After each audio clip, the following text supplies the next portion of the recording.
Bienvenue dans ce numéro 2 de VHS, merci pour tous vos retours. On va essayer de moins vous endormir, de plus sourire.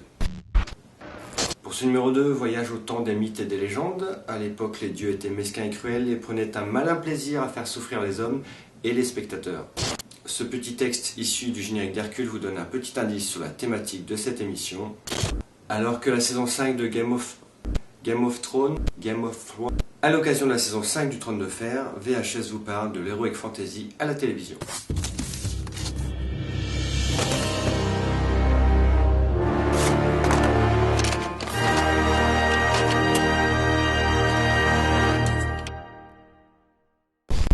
Si on vous dit Heroic Fantasy, vous pensez au cinéma évidemment, avec Le Seigneur des Anneaux, Le Seigneur des Anneaux 2, Le Seigneur des Anneaux 3. Il n'y a pas que Le Seigneur des Anneaux, il y a aussi Le Hobbit 2. On peut aussi mettre Willow, Dark Crystal dans les années 80 et évidemment Harry Potter 2. Alors d'après mes recherches, vous m'arrêtez si je me trompe, la première série d'Heroic Fantasy à la télévision était Wizards and Warriors. Blackpool then went to see the wicked witch Bethel. Theirs was to be a most unholy alliance.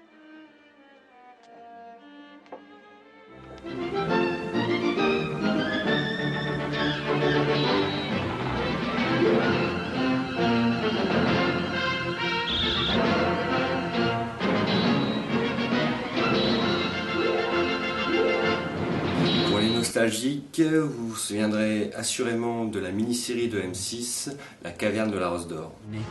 Fantagaro était loin d'imaginer qu'elle allait vivre la plus grande et la plus périlleuse de toutes ses aventures.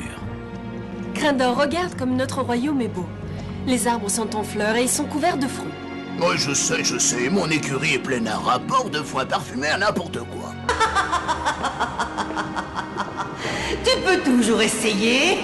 Je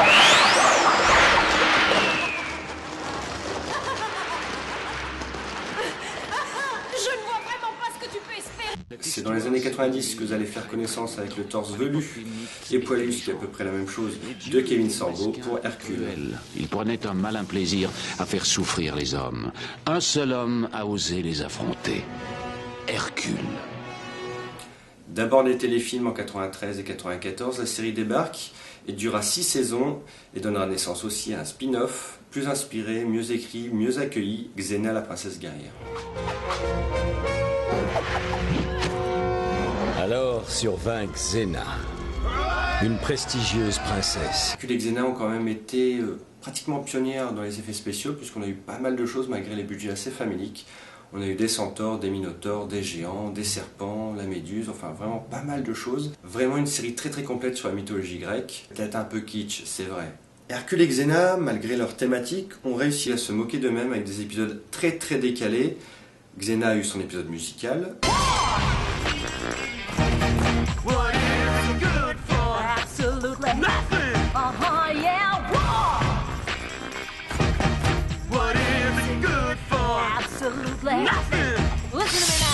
Et Hercule a eu son épisode qui se passait dans l'époque contemporaine avec tous les acteurs qui jouaient leur propre rôle.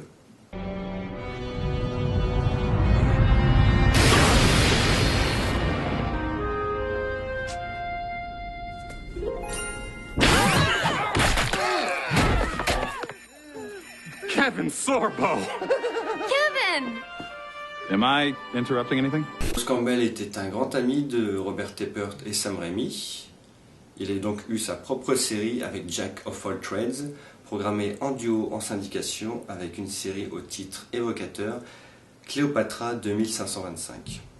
Alors qui dit Heroic Fantasy dit kitsch forcément, et c'est vrai que beaucoup de productions étaient assez navantes.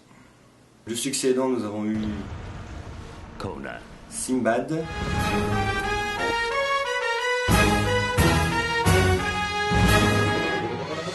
Robin des Bois intitulé Les Nouvelles Aventures de Robin des Bois pour surfer sur le succès évident des Nouvelles Aventures de Superman, Lois et Clark. Robin des Bois.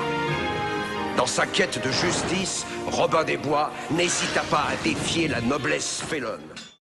Alors ces productions étaient quand même assez stéréotypées avec un groupe de personnages dont le héros toujours beau, toujours musclé, un love interest plutôt sexy, un sidekick plutôt drôle, soit un nain, soit un monstre, soit Alors Hercule a aussi enfanté un spin-off. Durant la saison 4, un épisode raconte la jeunesse d'Hercule avec cet acteur-là. Sachant que Hercule était joué par cet acteur-là. Devant le succès de cet épisode, la production a lancé Hercule contre Arès, soit Young Hercules. Qui a joué Hercule jeune? Recasting, on oublie ce monsieur-là et on prend Ryan Gosling. Donc ce Ryan Gosling qui maintenant ressemble à ça, aurait dû ressembler à ça.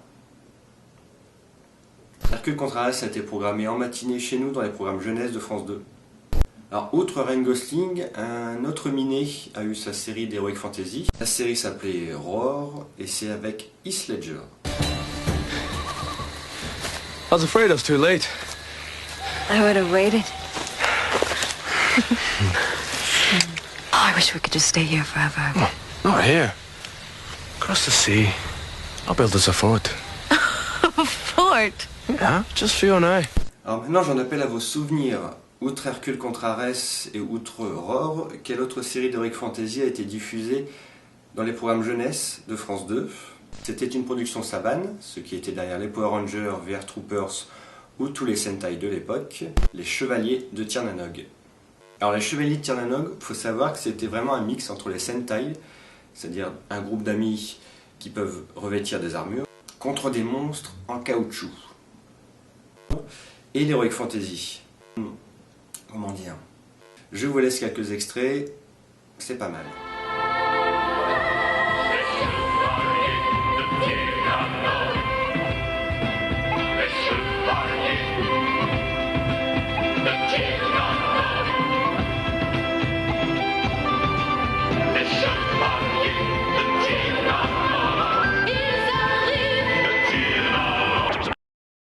Ouvrons le coffre-fort des archives avec Beastmaster.